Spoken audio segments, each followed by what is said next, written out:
Once we help people see a possibility Yeah. to accomplish their dream of being self-sufficient, and they have the vision that they can make this happen, everything changes. They look at things differently. Okay. And they'll pull out all stops, and money flows to those people with a passion about a new opportunity or a possibility. Yeah. And once they get to that point, they'll pull out all stops to make it happen. My grandfather was self-employed. He's an electrician.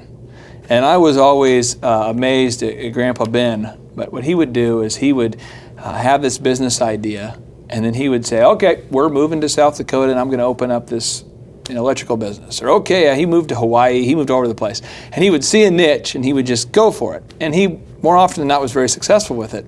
And he would never have thought about saving up a massive amount of money for retirement and then just hoping he lived long enough to eventually enjoy his life. He was more about, you know what, I'm going to invest in myself all the time, and I'm going to enjoy every moment I'm alive and own my own business and be self-sufficient and that kind of thing. I think it's just a different mindset, and it's unbelievable how much more energy people have who are self-sufficient, who are betting on themselves. It's exciting to see that. And even retirement has become something that people are questioning. Whether it really makes sense to be setting a plan that has you stop producing at a certain age and then just live off of that.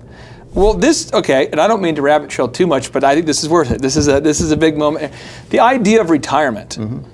I don't know who created this idea, but I'll give you an example. I met the founder of Hobby Lobby, and this guy, Mr. David Green, he has so much energy, so much passion. He literally has a bike he rides around his offices. It's a big, it's hundreds and hundreds of thousands of square feet of office space in Oklahoma City. And he rides around a bike every day, and he is motivating his staff. He's training his people. He's building his systems. And I'm not kidding. He is more energetic than most employees I meet today. He's unbelievably energetic. Then I met Maurice Canbar. I got a chance to spend time with this guy. I did some consulting with him. He is the guy who founded Sky Vodka. And he was in his 70s, and unbelievable energy.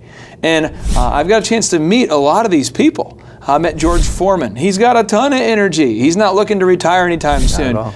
So who gave us this idea that we should work at a job we don't like until some magical age where we retire, and then we just right off into the sunset? I mean, this idea that we could enjoy every day that we live and work in a job that we're passionate about. Are you seeing more and more people kind of call a timeout on this and say, hey, I am questioning whether retirement makes sense? Are you seeing this? Absolutely. The trend is very significant. Really? At one time, corporate America convinced us of this retirement idea because everybody went to college. They came out of college and you got on the career escalator.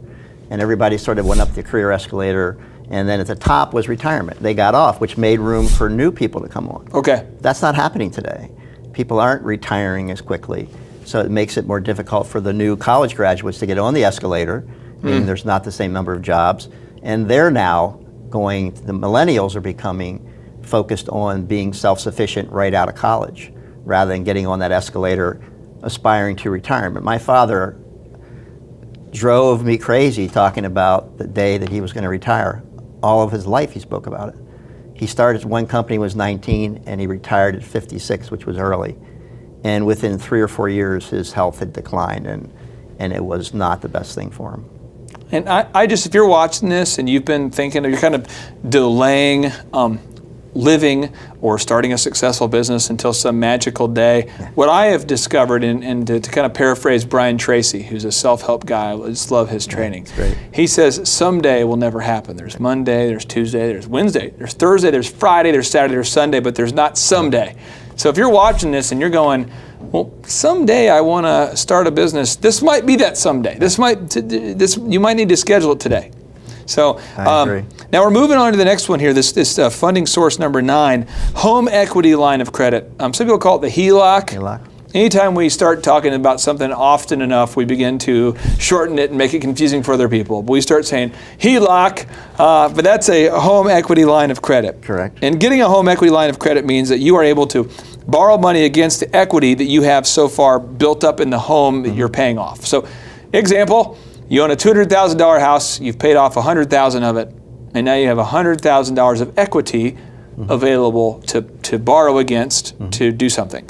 How often do you see people who start a franchise using their home equity line of credit? It's pretty common, and may not be the only source, but it becomes one of a multiple source of ways of funding. Right. So today, they don't just necessarily use one source.